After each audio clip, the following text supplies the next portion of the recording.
मालिक का, परमपिता परमात्मा का जो प्यार है वो अनमोल है, लेकिन भाग्यशाली वो होते हैं जिन्हें ये अनमोल प्यार मिल जाता है। प्यार के आज के दौर में मीनिंग्स बदल गए हैं, मायने बदल गए हैं, क्योंकि लोग सोचते हैं कि जो दुनियावी रिश्ते हैं शायद यही प्यार है। जितने भी दुनियावी रिश्ते हैं उनके लिए भावना है, एक हद तक आप उस रिश्ते से वो भावना निभा सकते हैं। हद से जब आप गुजर जाते हैं तो वो मोह ममता बन जाता है, जिसके लिए आने वाले समय में आपको दुख भोगने होंगे। हद से ज्यादा प्यार किसी से भी कोई करता है, मालिक ना करे, उनमें से अगर कोई एक चला जाता है तो दूसरा रहे कैसे। हद से ज्यादा प्यार एक से करो जो कभी जाता नहीं, और वो है ओम हरि अल्लाह वाहिगुरु सतगुरु राम। कभी बिछोड़ा नहीं देता, कभी दूर नहीं होता, हर पल हर समय हमारे साथ रहता है, कण कण में जर्रे जर्रे में वो मौजूद है। तो ऐसे परम पिता परमात्मा को अगर सच्चे दिल से याद करोगे, तड़प के याद करोगे,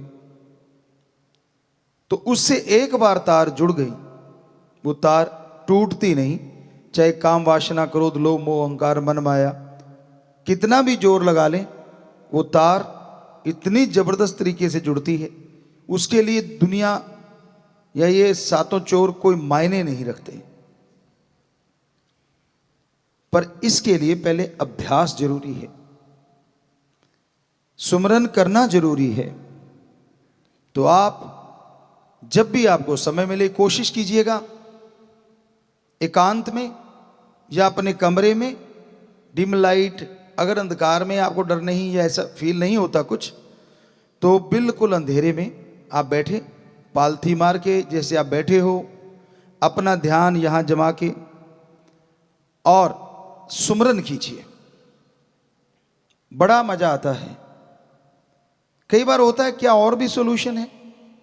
ठीक है, आपके कमरे में लाइट है, आपको लगता है कोई आपके साथ हैं परिवारजन, वो अंधेरे में नहीं सो सकते, तो एक पट्टी बना लीजिए कपड़े की, हल्की सी कॉटन की या जो भी कपड़ा देसी जैसा आपको लगे, अच्छी धुली हुई हो, बढ़िया फ्रेश, खुशबू नहीं आनी चाहिए उसमें, तो वो अपनी आंखों पे बांध लो हल्का सा सुमरन के टाइम। बिल्कुल लाइट कपड़ा हो तो यकीन मानो वो लाइट में भी आपको अंधेरा महसूस होगा, और बाकी लाइट में पड़े हैं तो पड़े रहने दो। तो आपके लिए, क्योंकि आंखें डिस्टर्ब करती हैं, अब जब भी आप दिन में बंद करके देखो, एक रेडिश, एक लाल पर्दा सा आंखों के सामने दिखता रहता है, क्योंकि ये पलकें आंखों बचाने के लिए है, लेकिन इसके अंदर से लाइट हमारी आंखों में आती है, तो उससे क्या डिस्टर्ब होता है बंदा, उसका जो ध्यान है वो डिस्टर्ब होने लगता है।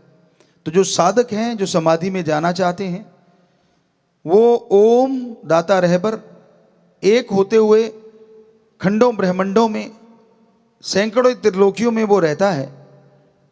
इच्छा तो होती है उसको देखना चाहिए वो एक है कैसा, तो इस तरह उसे आप देख सकते हैं। सुमरन करने लगो, हो सके तो अर्ली मॉर्निंग 2 से 5,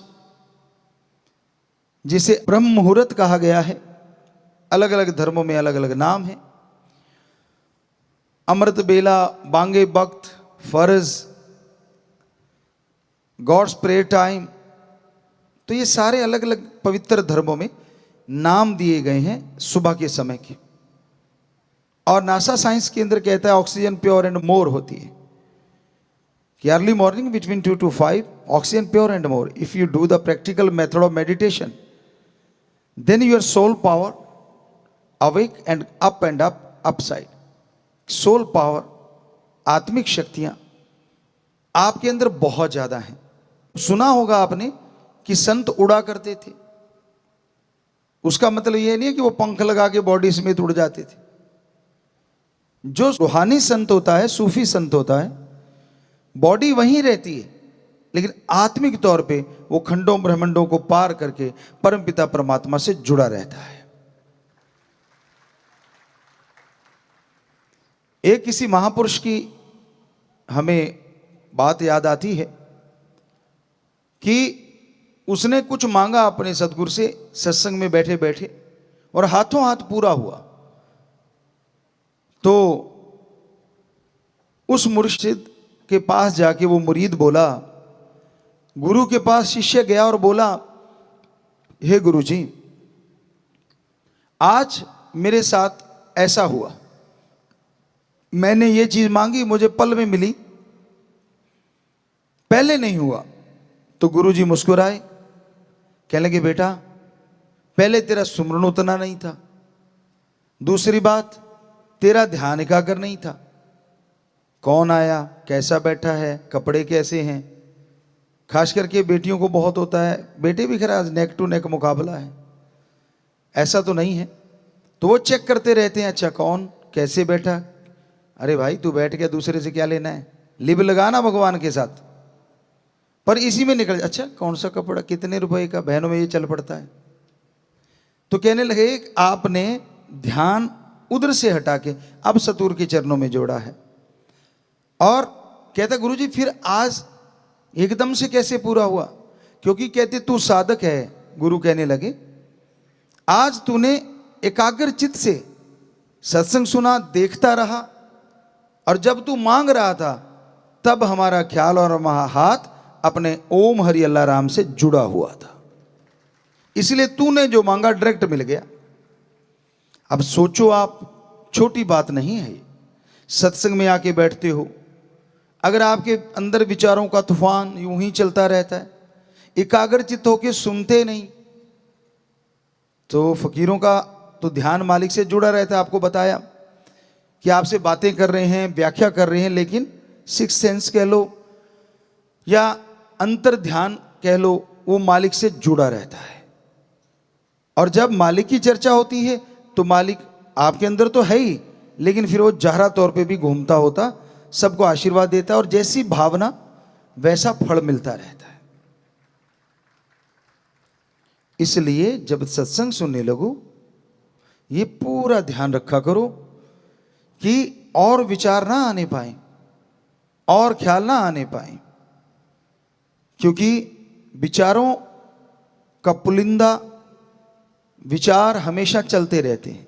विचार शून्य दिमाग कभी नहीं होता। ऐसा कभी नहीं होता कि दिमाग में कोई विचार ना हो, हर पल हर क्षण।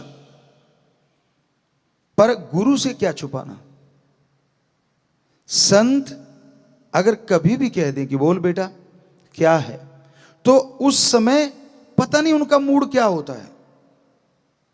अगर तूने बता दिया, हो सकता है वो समुद्रों के समुद्र तुझे पल में मिल जाएं, जो तू कल्पना के घोड़े दौड़ा रहा है या टेंशन लिए जा रहा है, हो सकता है वो हकीकत में हो जाए, वास्तविक रूप में आपके सामने आ जाए। वो तो कोई भाग्यशाली होता है जिसे फकीर ये कहे कि बोल बेटा। अदरवाइज संत सबके भले की चर्चा करते हैं, आपकी भावनाएं उनके द्वारा परमपिता परमात्मा के चरणों में जाती रहती हैं। जैसे आपने देखा है, फूलों को देखा हो कभी, उसमें से इत्र निकालते देखा हो कभी, दाने पीसते हुए किल्ली के साथ रह जाते, वो बच जाते हैं, लेकिन जो आटा बन जाते हैं वो उससे भी ज्यादा काम आते हैं। लेकिन दुनिया में ऐसा नहीं है। दुनिया में जो उस धुरे से मालिक से जुड़ा है वो ही बचता है, आटे का मतलब फिनिश हो जाता है, खत्म हो जाता है। तो ध्यान उस मालिक के जोड़ के रखो। सेवा आप करते हो, किसी पे एहसान नहीं करते, बुरा ना मनाना, उसके बदले में आपकी इच्छाएं होती हैं, बहुत सारी चाहत होती है। शायद मैं ये सेवा करूंगा मुझे ये तरक्की मिलेगी, शायद मैं वो सेवा करूंगा मुझे वो तरक्की मिलेगी। बड़ा मुश्किल है अपने आप को निस्वार्थ कर पाना। पर सच्चा शिष्य, सच्चा मुरीद वही होता है जो निस्वार्थ भावना से अपने सद्गुरु को, अपने गुरु को प्रार्थना करता रहता है, और उसे फिर बिना सोचे ही, बिना मांगे ही वो चीजें मिलती है जो उसने कभी कल्पना नहीं की होती। इसलिए भावना पवित्र करो, अच्छे विचार चलने दो, बुरे विचारों पे कंट्रोल करो। बुरे ख्यालात, बुरे विचार आते हैं तो शाम को या उसी समय सुमन कर लो, 5-4 मिनट, कंट्रोल हो जाएगा। ज्यादा बुरे विचार है, पानी पियो, नारा लगाओ और सुमन करो। 5 मिनट सुमन करने से 100% आपका ध्यान कन्वर्ट हो जाएगा, बुराई की हटके बुराई की तरफ से और अच्छाई की तरफ लग जाएगा। दुनियादारी से हटके परमपिता परमात्मा के चरण कमलों में सज जाएगा आपकी आत्मा रूपी जीव, आपका ध्यान। क्या सेवा के साथ स्वार्थ ना रखना चाहिए? रखो आप, ऐसी कोई दिक्कत नहीं। फिर आप रूहानी चीजों के या रूहानी दर्शनों के लायक नहीं बन पाओगे, क्योंकि जो सुमरण किया उसका मूल्य तो आपने ले लिया मालिक से। मुझे गाड़ी दे, मुझे स्कूटर दे, मुझे मोटरसाइकिल दे, मुझे कार दे, मुझे नौकरी दे। मांगना गलत नहीं है, बेरोजगार हो, घर में दुखी हो, पैसे बिना कुछ आता भी नहीं, ये भी सही है। चलो नौकरी मिलेगी, क्या उसके बाद सुमन कर लोगे? फिर भी नहीं करोगे। फिर शुरू हो जाता है अब तरक्की हो जाए, तरक्की के साथ साथ ये साथ वाला बढ़ रहा है, ये नीचे गिर जाए, ये प्रोग्राम शुरू हो जाता है। वो दिन याद करो जब आप तड़पते थे, एक बार नौकरी लग जाए फिर तो राम का नाम लूंगा। क्या वायदे पे रहे पक्के? मां की गर्भ से वायदे तोड़ने शुरू हुए हो और लगातार तोड़ते ही जा रहे हो। तो भाई कोई तो वायदा निभाया करो, दृढ़ यकीन रखा करो अपने गुरु पे, अपने सतगुरु मौला पे। बुरा नहीं कर सकता वो किसी का, पर नाटकबाज ना बनो। ढोंगी ढकोसले ये सही नहीं होते। साफ दिल रूह आत्मा ही मालिक के नूरी स्वरूप के दर्शन करती है। और यकीन मानो फकीर में भी मालिक के दर्शन होने लगते हैं। कैसे? सभी धर्मों में ये बात लिखी है कि वो परम पिता परमात्मा कण कण में, जर्रे जर्रे में मौजूद है। आप उसको अपने अंदर से महसूस तब कर पाओगे जब ध्यान एकाग्र करके अच्छी तरह से यहां पे पहुंच के सुमरण करोगे। फिर ध्यान जमेगा, फिर आपकी आत्मा कंसंट्रेट होगी, फोकस यहां आएगा। उसमें खिंचाव भी पड़ सकता है, हल्का हल्का मीठा दर्द जैसा एहसास भी हो सकता है, और किसी को कुछ भी नहीं होता। दोनों तीनों बातें हैं। और उसके बाद सफर शुरू होता है आत्मा का परमात्मा तक। ये योगा में अलग चक्कर होते हैं, यहां से लेके यहां तक 7 चक्कर बोले जाते हैं, लेकिन ये 10वां द्वार या इस तक आने के लिए रूहानी सूफियत में योगा करने की जरूरत नहीं, लेकिन ध्यान में बैठ के मेडिटेशन, गुरु मंत्र नाम शब्द का जाप करना जरूरी होता है। तो उसके बाद आत्मा का सफर शुरू होता है। जैसी वो लाइट नजर आई, ध्यान जमना शुरू हुआ और आप छोटा सा एक तारा सा नजर आता है। जाप करते करते करते करते वो वाइड होता चला जाता है, बड़ा होता चला जाता है और फिर प्रकाश में बदल जाता है, जिसका मतलब होता है कि हां, अब आपकी आत्मा लगभग लगभग कंसंट्रेट कर चुकी है। और फिर शब्द बंद हो जाते हैं। जीभा या जो ख्यालों में भक्ति कर रहे होते हो आप, आते ही प्रकाश ऑटोमेटिकली बंद हो जाता है। अब आपकी आत्मा अनहद धुन को सुनना शुरू कर देती है। ये शब्द तो फानी है, जो आपको गुरु मंत्र मिलता है, परमात्मा का नाम है, वो लासानी है, कभी खत्म नहीं होता। ये शब्द इस दुनिया तक सीमित है, और इस दुनिया से वो प्रकाश आता है तो आत्मा डिस्कनेक्ट हो जाती है। मरती नहीं, शरीर चल रहा होता है, नब्ज आराम से चल रही है। 72 बार नहीं, बहुत कम बार, काउंट करने की जरूरत नहीं, क्योंकि अगर ये ध्यान में रख के बैठ गए तो आंख खुल जाएगी, उसी टाइम ध्यान टूट जाएगा। ये तो आपको एक बताते हैं, हार्ट आराम से चलता है, और दुनिया में कोई ऐसी चीज नहीं जो हार्ट को आराम दिला सके। मेडिटेशन, सुमरन ही है। और उसके बाद आपकी आत्मा रूहानी सफर शुरू करती है। अनहद बाणी या वो धुन या वो बांगे इलाही या गॉड्स वॉइस एंड लाइट, वो शुरू हो जाती अंदर, और उस आवाज के साथ साथ आत्मा खिंचती चली जाती है। यानी अब है उड़ान, ये है उड़ना। एक भक्त हुए राजस्थान साइड के, पहले वो राजा थे, फिर महापुरुष बन गए, संत बन गए, संत भगत पीपा जी। उनकी ये वाणी है, जो ब्रह्मंडे सो पिंडे जो खोजे सो पावे, कि जो ब्रह्मंड में है वो शरीर में है, जो खोजेगा वो ही पाएगा। तो ये सारे आसमान, एक आसमान नहीं, एक को पार करोगे पता नहीं ये सूरज चांद को पार करोगे कितने चंद्रमा मिलेंगे, आपकी रूह बड़ी हर्षाती चली जाती है। फिर परम पिता परमात्मा की तरफ बढ़ती है, तो लास्ट में ऐसे हो जाते हैं, जैसे एक को ऐसे लाके एक सुई जितनी नोक, उससे निकलती आत्मा फर करके, और ये इस आसमान को, इस त्रिलोकी को पार कर जाती है। फिर खंडों ब्रह्मंडों का सफर शुरू होता है। फिर क्या नजारे हैं, आप सूरज के करीब हैं, बहुत सारे सूरज मिलेंगे, लाखों चंद्र सूरज मिलेंगे, संतों ने ऐसे नहीं लिखा, ये हकीकत है। और जब आप उनके पास से निकलोगे, क्या नजारा आता है, कोई कल्पना नहीं कर सकता। साइंस तो झूठ बोलेगी, क्या कहेगी, संत झूठ बोल रहे हैं, सूरज के पास तो कोई जा ही नहीं सकता, इतनी तपिश है। पर उनको क्या मालूम, आत्मा इतनी पावरफुल होती है, वो सूरज के अंदर से भी निकल सकती है।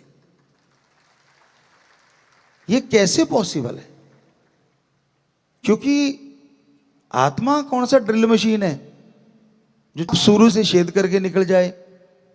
आपने फिल्मों में देखा होगा, भूत होता है जो वो कांच के आर पार निकल जाता है, दीवार उसको कोई मायने नहीं रखती। हालांकि लोगों ने डुप्लीकेट ड्रामे बनाए हैं, वो सारे भूत तो होता ही नहीं धरती पे, लेकिन आपको समझाने के लिए उदाहरण अच्छा है।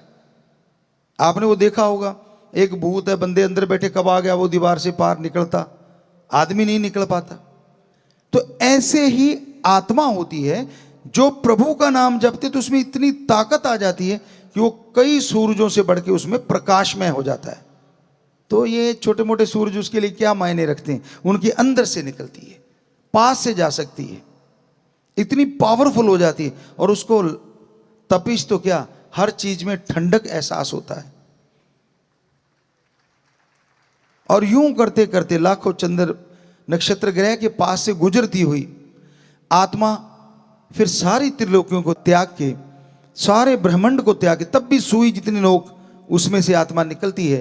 और अब शुरू होता है परम पिता परमात्मा का वो रूहानी इलाका, जिसमें नीचे इससे पहले बहुत सारे काल ने भरमाने के लिए चीजें बना रखी, सोने जैसा पानी है, और बहुत बड़े बड़े आम, मान लीजिए जो आपने कल्पना नहीं की, इतने खूबसूरत हीरे लाल जवाहरत के पेड़ भरे हुए हैं, चारों तरफ चमक होती है, चमक दमक, जिसको आप देख पाते खुली आंखों से, नज़ारा बंद जाता है, बड़ी खुशियां मिलती हैं, और आत्मा बढ़ती चली जाती है, बढ़ती चली जाती है। और इन चीजों को जो पूर्ण गुरु से नहीं चिताए हुए, वो यहीं अटक के हूरें, जो कही जाती है ना, हूर का मतलब बेहद खूबसूरत परीपरा, यानी अपनी भाषा में बोलें तो आपने कभी ना देखी हो ऐसी खूबसूरती औरत और मर्द के रूप में वहां आपको नजर आएगी। जो पूर्ण गुरु के चिताए नहीं होते, वो आत्मा फिसल जाती है और वहीं अटक के रह जाती है। बड़े बड़ी हस्तियां यहीं तक रुक गई, क्योंकि वो काल का सुनहरी जाल है। मन माया काम वासना क्रोध लोभ मोह अहंकार को जब तोड़ के आत्मा निकल गई, तो लास्ट में काल आता है, महाकाल। तो वो इस तरह से जीवों को भरमाता है। पर पूर्ण गुरु की चिताई आत्मा उनको देखती है, सारी चीजों को आनंद महसूस करती है, लेकिन अपनी धुन को नहीं छोड़ती। और वो फिर जब सुई की नोक आपको बोला था, वो जगह आती है ताकि थोड़ा दर्द का एहसास हो। वो भी काल का ही डिजाइन है, जो कहीं ना कहीं गुरु पूर्ण तो थे, पर उतने पूर्ण नहीं तो वो इस सुई वाली नोक पे अटक जाती है, आगे नहीं निकल पाती। अगर पूर्ण गुरु है, क्योंकि वहां धुन रुक जाती है उसके लिए, काल ने वचन लिए हुए हैं परमात्मा से, आत्मा रुक जाती है।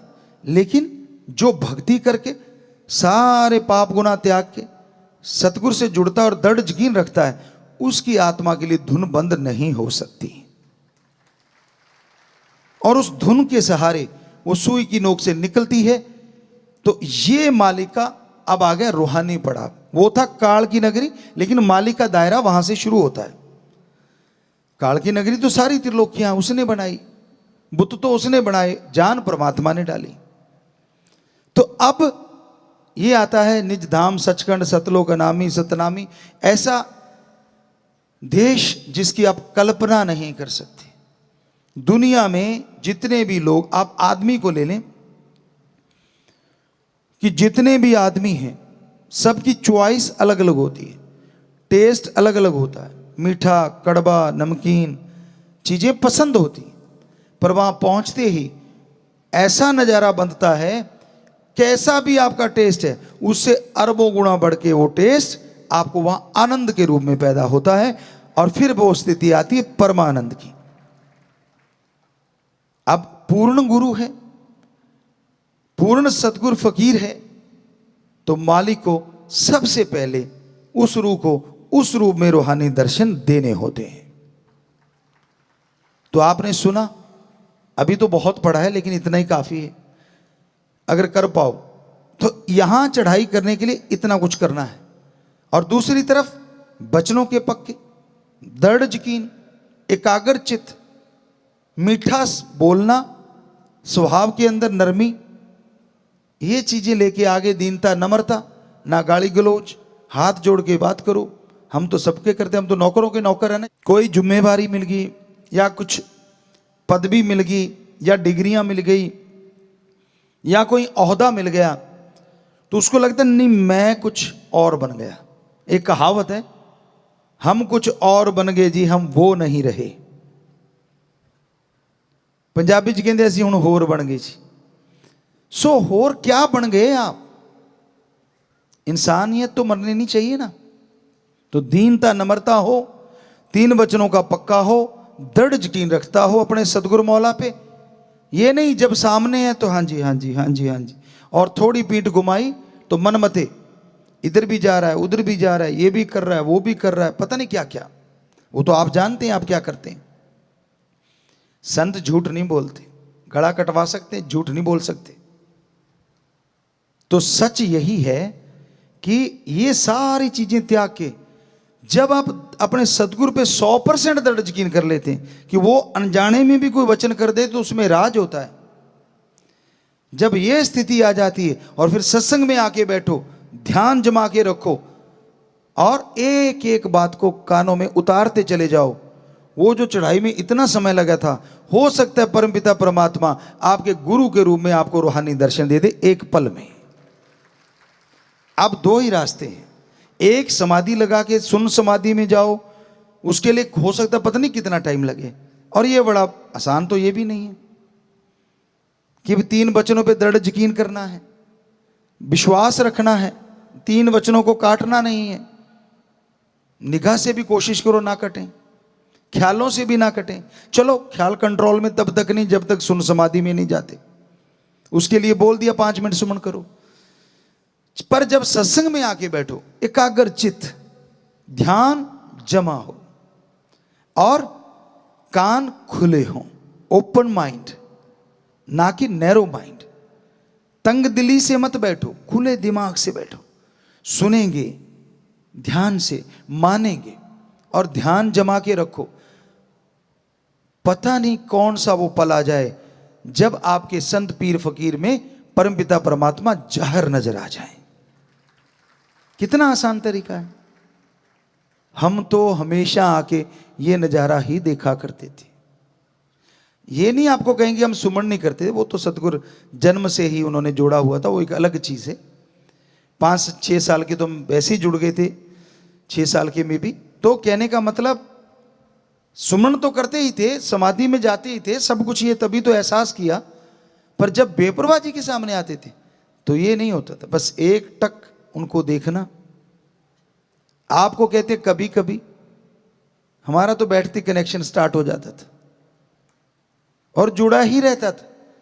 वो चल रहे हैं, उनके चरण कमल बढ़ रहे हैं आगे को, लेकिन क्या नजारा, क्या रूहानी नजारा। उनके साथ सेवादार कौन है ये याद नहीं रहता था, क्योंकि एक यार का ही प्रकाश आता था, बाकी तो दिखते ही नहीं थे उस प्रकाश में, परछाइयां भी नहीं दिखती थी। हालांकि कितने लोग साथ होते थे, और अब भी देखा होगा आपने, अब तो चलो मानी बात, लेकिन तब भी हम बेपरवाह जी पैदल चलते, आगे पीछे लोग चलते ही थे, नेचुरली है। तो कुछ नहीं दिखता था, सिर्फ यार। ये कैसे पॉसिबल? मान लो सतगुरु यहां जा रहा है, 4 लोग इधर हैं, 2-3 लोग इधर जा रहे हैं, 1-2 आगे हैं, तो वो तो बीच में आ गए। सब कुछ सफाया हो जाता है जब रूहानी नजारा बनता है ना, कुछ नहीं दिखता, वो रूहानी पावर ही नजर आती है। और आपको तो कई चीजें दिखती हैं, इससे यारी डाल लूं तो काम बन जाएगा, वो थोड़ा सा और नजदीक है उससे यारी डाल लो तो काम बन जाएगा। अपना तो किसी से यारी नहीं थी, बचपन से एक ही था, शस्त नाम शाह मस्तान, एक ही है और एक ही रहने वाला है, दूसरा आने वाला नहीं है। तो हमने कभी ध्यान ही नहीं दिया साथ कौन जा रहा है, कौन कैसा है, कौन इंचार्ज साहब हैं, कौन ये है वो है, ऐसा कुछ नहीं। हालांकि उन्होंने कोशिश की, आपको कई बार बताया कि भाई जैसे ही पता चला कि बड़े घर से हैं, और उस समय गाड़ी नहीं होती थी, 85-86 में बहुत कम गाड़ियां आया करती थी सेवादारों की, तो पता चल गया कि बड़े घर से हैं, तो फिर लोगों ने भी कोशिश करनी शुरू कर दी, आगे बैठो जी, आप पल्ली बिछाते हैं जी। हमने कहा अच्छा आप बैठो बैठो, हम अभी आए। पल्ली पे उनको बिठा के आपा वहीं के वहीं, या सतगुरु से डायरेक्ट कनेक्शन हो, सीधा जुड़ते ही बाकी सारा साफ, कितने बैठे हैं कौन बैठा है कोई मतलब ही नहीं। बीच में आके वो सज्जन कभी कभी डिस्टर्ब कर देते थे। आपको कहा था आओ जी, हमने कहा जी यहीं से नज़ारा बन रहा है, आप जाओ जी। तो वो फिर चले जाते, कभी कहते यहाँ बैठ के चाय दूध पिएंगे, फलां करेंगे। आपको सुनाया था हमने, फिर से दोहराना चाहेंगे, अपनी मान बढ़ाई नहीं, सतगुरु का शिष्य कैसा होना चाहिए ये बताना चाह रहे हैं। जो सच्चा मुरीद होता है वो कैसा होता है, क्योंकि बेपरवाह जी ने फरमाया था आपा गुरु भी हैं, और आपा गुरु शिष्य का रिश्ता क्या होता है ये भी साबित कर दिया सिर्फ 15 महीनों में। तो आपको बताया, हम आश्रम में जाते, शाह मस्ताना जी धाम में सेवा करते तो लंगर खा लेते, सेवा ना करते तो बाहर कंटीनें होती थी, रामा मानसा कंटीन या ऐसे नामों से मशहूर थी, बड़ी नाम सा लिया करते थे सेवादार। वैसे तो हम तो यही सोचते बेपरवाह जी की सारी चीज़ें हैं, तो वहाँ जाके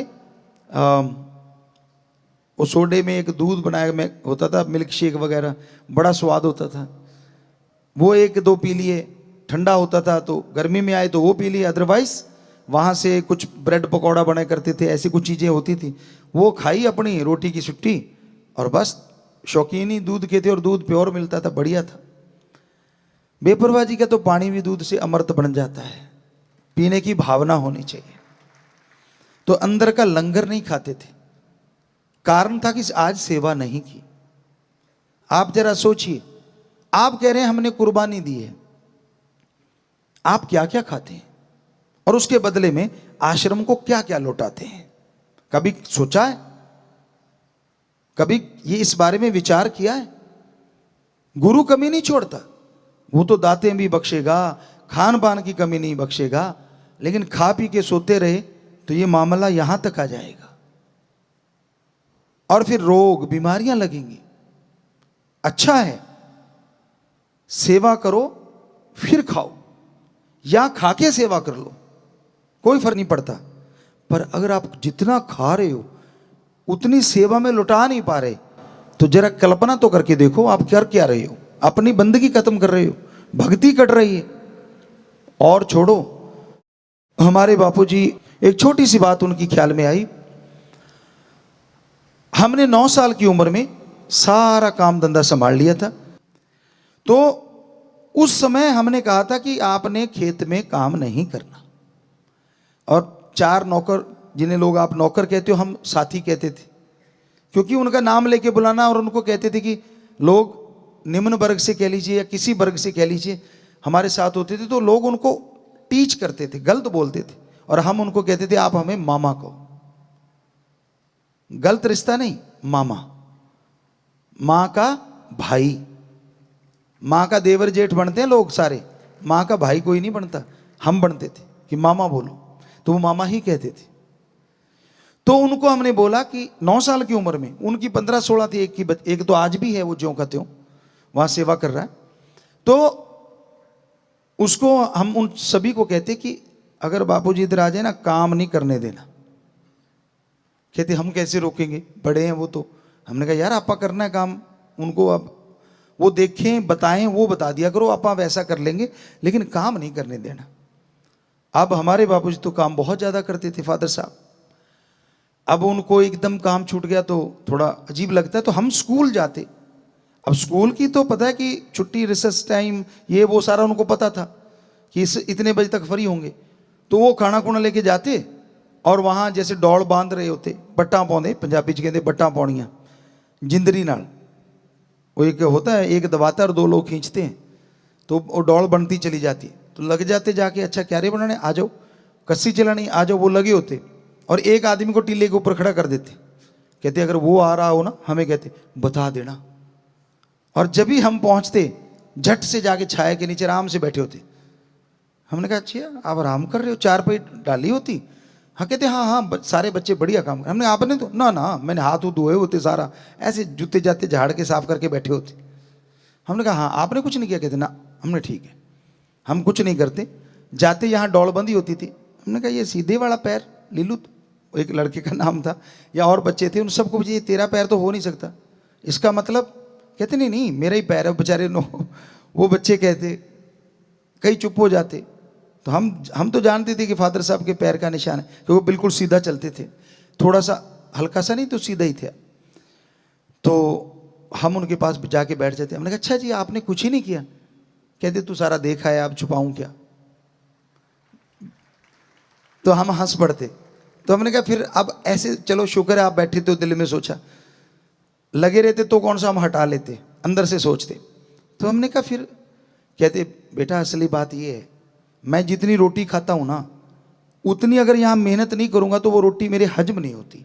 मुझे लगता है मैंने कोई कमाई नहीं की, ये तो इन बच्चों ने मेहनत की थी, उनकी बनाई फसल मेरे घर आ गई, मैं एक नाम मेरे जमीन है, इस वजह से खा रहा हूं। ये कौन सा तरीका है, उतना तो करूं जितनी रोटी खा सकूं। तो हमने कहा जितनी रोटियां खाते हो, हमने कैलकुलेट कर दिया, इतनी खाते हो और इतना कर लिया करो, रोज के 15 मिनट या 10 मिनट। हमने भी कौन सा कम थे, हम भी तो कैलकुलेट में बहुत ज़्यादा वो हैं। तो हमने कहा ठीक है। कहते यार तूने तो बिल्कुल ही चारों तरफ से बंद कर दिया। हमने कहा आप रोटी लेके आते हो तो। कहते ये सारा 2 किलोमीटर बनता है, 2.5 किलोमीटर। कहते हम तो बस अड्डे पे भी जाते थे तो उस पर जाते थे जो 9 किलोमीटर दूर है, और सिर्फ 50 मिनट में चले जाते थे 8-9 किलोमीटर। कहते तब मजा सा आता था कि हाँ कुछ किया है। या कहते तब होता था जब 30 किलोमीटर से 50 किलो का गट्टा सिर पे रख के और ऊंटनी पे पूरा लाद के और आगे से मार पकड़ के लेके आते थे, और बातें करते करते 30-35 किलोमीटर निकल जाती थी। कहते तब तो मजा आता था। हमने कहा जी वो बड़ा मजा आपने बहुत ले लिया, अब 15-20 मिनट काम कर लिया करो। सो कहने का मतलब कि वो क्या कहते, जितना मैं खाता हूं उतना मुझे खेत में काम करना चाहिए, ताकि मुझे लगे कि मैंने जो फसल मेरे घर में आई है, मैंने भी उसमें अपनी मेहनत हक हलाल की कमाई करी है। वो तो अपने एक खाने के लिए बात। आप जरा सोचिए, कभी दिमाग लगाया करो, ये दोनों जहां के मालिक का लंगर भोजन है। शास्त्र नाम शाह मस्तान जी दाता, क्योंकि उससे जुड़े हैं तो नेचुरली दोनों जहान खाओगे। ये आम नहीं है कुछ। हालांकि हम चेक करते हैं, रोजाना लंगर भोजन खाते हैं, ऐसा नहीं जो लंगर आप खाते हो वो भी हम खाते हैं। ये नहीं कि दूसरा नहीं खाते, थोड़ा सा। हमारी खुराक बहुत कम, आप सुनोगे तो मानोगे नहीं। हम आटा जो है वो सिर्फ और सिर्फ 11 या 14 ग्राम लेते हैं, यानी एक पूरे दिन में, क्योंकि ज्यादा आटा नहीं लेते। तो हरी सब्जियां बहुत लेते हैं, दाल ले लेते हो थोड़ी लिमिट में। सो बच्चों ये जरूर ध्यान दिया करो, आप सेवादार हो ज्यादा आज, इसलिए आपको हम नहीं कहते कि लंगर ना खाओ, सेवा नहीं करते, जरूर खाओ। दूर दराज से चल के आए हो, रो काटता है, पर काश आप चलते चलते, हो सकता है कागज उड़ रहा हो, कोई पॉलीथीन पड़ा हो, वो भी उठा के अगर कचरे के डिब्बे में डाल दिया ना, खाने जितनी तो सेवा बनी गई। ये लंगर आम लंगर नहीं है। साईं जी ने 1948 से लेके अब तक इसके लिए वचन किए कि खाएगा, टेंशन, बीमारियां, परेशानियां पता नहीं कितनी दूर हो जाएंगी, और अब राम से, सतगुरु से आशिकी भी बढ़ जाएगी।